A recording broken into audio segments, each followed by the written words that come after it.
Municipal corporation high school రామయ్యబడి పత్తేగానిపేట. మా విద్యార్థులు జూనియర్ త్రోబాల్లో నెల్లూరు జిల్లా తరపున సెలెక్ట్ అయి రాష్ట్ర స్థాయిలో 9-12 డిసెంబరు 9-12 తేదీల్లో మధ్యప్రదేశ్లోని ఇండోర్లో జూనియర్ త్రోబాల్లో మన రాష్ట్రం తరపున జాతీయ స్థాయిలో పోటీపడి క్వార్టర్ ఫైనల్ వరకు మా రామయ్యబడి విద్యార్థులు 9వ తరగతి చదువుతున్నటువంటి విద్యార్థులు యశ్విన్ మరియు శరణ్య మంచి ప్రతిభ కనపరిచినందుకు మా స్కూల్ తరపున వాళ్ళిద్దరిని అభినందిస్తున్నాం. అలాగే ఈరోజు మా ఎంఈఓ గారు కూడా రావడం మాకు ఎంతో ఆనందంగా ఉంది. ఆయన కూడా ఈ విద్యార్థుల్ని ఆశీర్వదించారు. ఆయనకు కూడా ధన్యవాదాలు తెలియజేసుకుంటున్నాం. సార్ని మాట్లాడవలసిందిగా కోరుతున్నాం. ఈరోజు చాలా ఆనందంగా ఉంది. ఎంసీహెచ్ఎస్ ఫతేఖాన్పేట హై స్కూల్లో 9వ తరగతి చదువుతున్న శరణ్య, యశ్విన్లు జాతీయ స్థాయిలో ప్రతిభ చూపినందుకు చాలా ఆనందంగా ఉంది.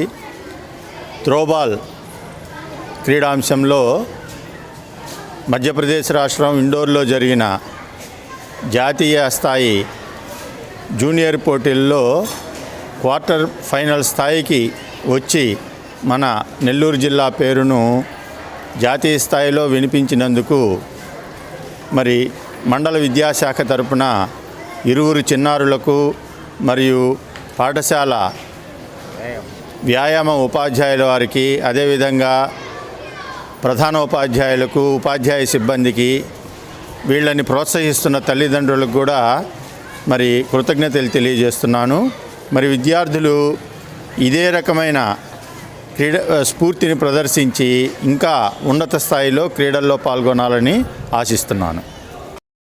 అందరికీ నమస్కారం. నా పేరు కర్రి శరణ్య. నేను 9వ తరగతి చదువుతున్నాను. మా అమ్మ పేరు కే మహాలక్ష్మి, హౌస్ వైఫ్గా ఉంటుంది. మా నాన్న పేరు కే బైరగి, కూలీగా పనిచేస్తున్నారు. నేను ఈ పాఠశాలలో 8వ తరగతి నుంచి చదువుతున్నాను. మొన్న డిసెంబర్ 9వ తేదీ మధ్యప్రదేశ్ ఇండోర్లో త్రోబాల్ పార్టిసిపేట్ చేసాము. మా జాతీయ స్థాయిలో మా వ్యాయామ ఉపాధ్యాయులు, ప్రధాన ఉపాధ్యాయులకి ధన్యవాదాలు తెలుపుతున్నాను. నా పేరు మన్నారు యశ్విన్. నేను ఎంసీహెచ్ఎస్ ఫతేఖాన్పేట రామయ్యబడిలో 9వ తరగతి చదువుతున్నాను. మా అమ్మగారి పేరు భవ్య భార్గవి. మా అమ్మగారు ఈ పాఠశాలలోనే అవుట్సోర్సింగ్ ఉద్యోగం చేస్తున్నారు. మా నాన్న పేరు ఓబులేషు. ఆయన ప్రైవేట్ ఎంప్లాయీగా పనిచేస్తున్నారు. నేను 6వ తరగతి నుండి ఈ స్కూల్లోనే చదువుతూ ఉన్నాను. మా వ్యాయామ ఉపాధ్యాయులు గారు జె వెంకట్రావు గారు నాకు 6వ తరగతి నుండి ఇలాగే గేమ్స్ నేర్పిస్తూ ఉన్నారు. నాకు ఈ అవకాశం ఇచ్చిన వెంకట్రావు సార్ గారికి నేను ఎంతో కృతజ్ఞతలుగా ఉన్నాను. నేను ఇలాగే చదువులో కూడా రాణిస్తానని, స్పోర్ట్స్ కోటాలో డాక్టర్ అయ్యి పేదలకు ఉచిత వైద్యం ఇస్తానని చెప్తున్నాను.